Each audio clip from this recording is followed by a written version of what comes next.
When the beat drops, you know exactly what time it is. Hello and welcome into the Blitz. We have a huge game to preview between the Bucs and Niners today. I am Evan Closky, and joining me in the backfield, as always, is my dude, David Schiele. Are we a good backfield? Like, what backfield would we be in NFL history? The best backfield. The best? Yeah, I'm talking like Barry Sanders is back there, and we got Mike Allstott who's going to play fullback. I don't know how we make it happen, but we will. That's real good. We got plenty to break down. I don't know if it's going to be that good, but it is going to be good. We're talking about the future of this Buccaneers defense. It looks bright. The future of Baker Mayfield in Tampa Bay. Plus, is there a new backup running back for this team? Oh, let's jump right into it. It's the 10 and 10, the 10 top things you are thinking about as the team heads to the West Coast to play the Niners. And right out of the gates, let's put it on Front Street. No one is picking Tampa Bay to win today. They're double-digit dogs in this contest. Last time they won as double-digit dogs was 2018 against the Saints. The last time they won as double-digit dogs, and it wasn't against the Saints, it was 1994. San Fran suffered a 3-game losing streak,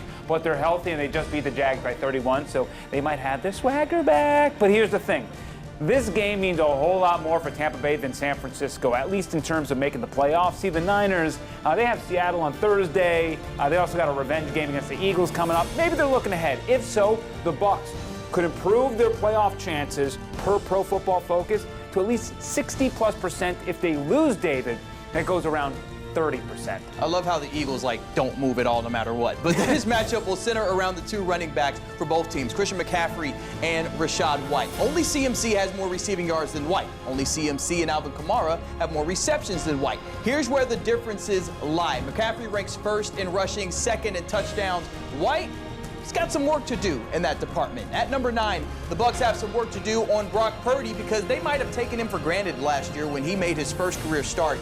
They won't do that this time around. Purdy ranks first in passer rating. He's thrown 5 interceptions. All of them came during that 3-game losing streak. He's thrown none in the 6 victories. So if Tampa Bay can rattle him, there's a shot at an upset. But right now, defensive coach Casey Rogers wants his guys to remember the embarrassment they faced after the 35-7 loss last season. Hey, I'm responsible for the run game. I think they had 38 carries for 206. I remember it like it was yesterday. They kind of beat the fire out of us, so we didn't play well, and it left a lasting impression. And if we let them do it again, we're not going to win. You got to move forward, but you need to remember what happened so that you don't go through that again. Tom Brady started that game last year for the Buccaneers. This year, it will be Baker Mayfield. A marquee win like this could put him in favor with his fan base, as it seems like opinions on him are still pretty divided. At number 8, let's start with the good. When facing pressure, the QB ranks first in passer rating, second in touchdowns, and second in touchdown-interception ratio. As for some other stats, he's middle of the road in passing yards, and his completion percentage ranks 22nd. He also struggles to connect on the deep ball when we saw it on full display last week against the Titans. So, David, it's midway through the season. People are starting to do their mock drafts, and they're wondering, is Baker Mayfield the future quarterback of this team? Well, it's a good thing that we have James Yarko of Locked On Bucs to tackle our burning question of the week. Is that him right here? Oh, what's up, James? So, James, if the season ended today, do you think the Bucs should invest a first-round pick on a quarterback, or do you believe the future of Tampa Bay is with Baker Mayfield?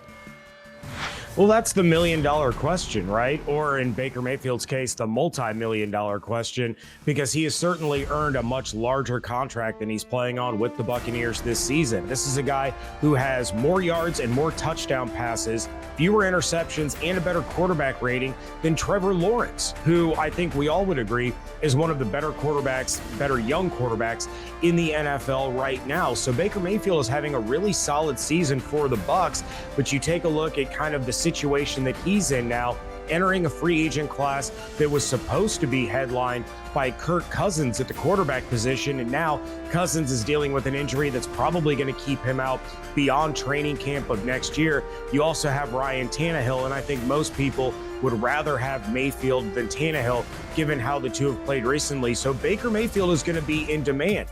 If the Buccaneers want to lock him up, it's better to do it sooner than later. Baker Mayfield has taken on a lot of responsibility. He has put this team on his shoulders at times. And if this coaching staff remains the same next year, the Buccaneers would probably be better off retaining Baker Mayfield's services.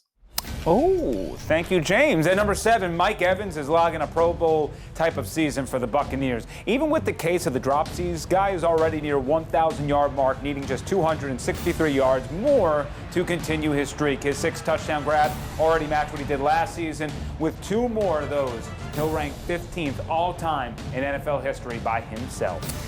At 6, Evans isn't the only old guy on this team leaving his mark in the record books. Lavonte David continues to put together one of his best seasons in nearly a decade. With 2 more tackles, he's going to pass that man right there on the left, Rondé Barber, in the franchise record book. According to the Bucs, Rondé finished his career with 1,428 tackles. David only would trail another Hall of Famer, Derrick Brooks, with 700 tackles to go. David is likely staying in that 2 spot, but Lavonte is 2 solo tackles away from becoming the only active player with 1,000 in his career. He's also 17 tackles away from his 10th season going north of the century mark. Only London Fletcher and Bobby Wagner have done that since 2000, Evan. Is that good? That's good. Sounds good. That's good. Let's get a little younger because the future of this franchise is looking bright. At number 5, it looks like the Bucs smashed their first-round pick in Kalijah Kancey.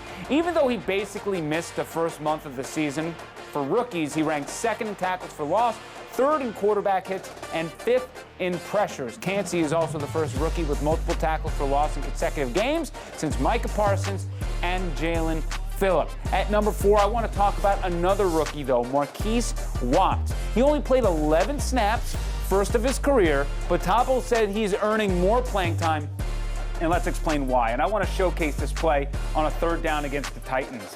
Right here, that's Marquise Watts. He's going to go after the quarterback here. He's going to get cut, and he's on the ground right now. So this jet sweep, he's done.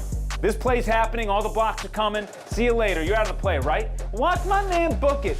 10 to 15 yards to make that tackle. That is how you earn some extra reps. Then also, let's talk about the interception from Will Levis. We're not even going to get into the offensive line for Tennessee. They messed this whole thing up. But this is a great stunt by Marquise Watts, who's over here, and Cam Gill, who's over here. Now, Watts, shoots right through the hole, and that is as easy of an interception as Antoine Winfield Jr. is going to have in his career. Flexible, drops into coverage, strong. He gives Wirfs and Gedeke problems in practice. The Bucs might have found a real gem in this undrafted free agent out of Charlotte, David. Yeah, I like him a lot. At number 3, let's go to our sideline segment. This is where we tell you who was hurting before the big game. Once again, it ain't that bad. The only person ruled out is Ryan Neal, so we're expecting D. Delaney to play a lot more today. We've known all year Devin White is hurting. He continues to push through this season. But going back to last year, considering this team did not have Tristan Wirfs and 8 defensive starters against San Francisco, it is safe to say they are in much better shape this time around. At number 2, David, we heard the Bucs were interested in Michael Carter at running back. Weren't able to claim him, so how about they allow someone else to tote the rock besides Chase Edmonds and Keyshawn Vaughn? Yo, Tristan Wirfs got to get the football a little bit more. Let's put him in the backfield, or better yet, how about Wirfs, Vita Vea with a tush push? That's a lot of tush, I ain't gonna lie. But who's stopping that? Nobody's stopping that. And even Wirfs, running the first time, choo-choo. Yes, sir. He's got that locked up. Now, Topples, when asked about him running the ball, he had one thought in mind, and that was how this man was going to celebrate in the end zone. Oh, I'm punting it. I'm punting it out of the stadium. That was like, we had like a pact in college. Although line, like if any of us scored, we're gonna punt it. So just as hard as you can. So that's 100% what I was gonna do. Yeah, David, hopefully we get to see that. Finally, let's end with a fun segment called Fashion Fits. It's been a while since we've done this, and since the Bucs won't be home for another 2 weeks, it's best to sneak this in right now. And David, Tristan Wirfs didn't really give us much. It was all black and coffee. What about Joe Tryon-Shinka? I like this because you've got the shirt here. I do like the shirt, but most importantly, the shoes match the shirt. It's a nice fall color look, and the accessories work as well. All right, what are your thoughts on Kyle Trask, Evan? Can the backup quarterback dress? So here's the thing. You can tell this man is from Texas right now. A little too Kirk Cousins for me. This is not what I would rock. But as far as what he did, this is perfect. The little roll up on the jeans here, roll up on the sleeves, and also the button down, it goes right at the waist. That's perfect. And the jeans, nice and snug. That's how I like it. All right, finally, what about Yaya Diaby? I'm gonna be real, bro. You look like JJ from Good Times. Like, you're from Atlanta, so I know you can take a little roast. This is modern day JJ from Good Times, and you better be dynamite on the field today. He's another one. He's another young player that we're very excited about. And look, I'm a fan of that. I'm not going to lie. Busy day for football, especially on 10 Tampa Bay. We got 2 games for you. At 1 o'clock, you can watch Miami take on the Raiders. Then 4:25, a pivotal AFC East showdown between the Jets and the Bills. Checking out our Blitz picks record. Thanks to me riding with the Bucs. Cam Bray too. I appreciate him. David picked the Titans, so we're all squared up right now, 5-5, but I have a feeling that we're going to be in agreement today, so I'll get it started. I think the Niners are in the sleepiest of spots, but after that 3-game losing streak, I doubt they're going to take their foot completely off the gas pedal. Even in a must-win game coming up Thursday, I think the Bucs cover, but I do think they lose 27-17. Yeah, so I think that we're in the same ballpark here. In fact, I knew we were going to agree on this week. What is surprising to me is that we're both 5-5. That's kind of crazy. We got to fix that. Yeah, but we do. The Bucs are going to be 4-6 after today. Niners win 24-16. Oh, that's going to do it for us here on the Blitz. Next time you see us, we're going to be knee-deep in Thanksgiving Day leftovers. But for now, let's hunker down for that 4:05 kickoff in San Fran. That is David Schiele. I am Evan Closky. This is the Blitz. We have more Bright Side coming up right after the break.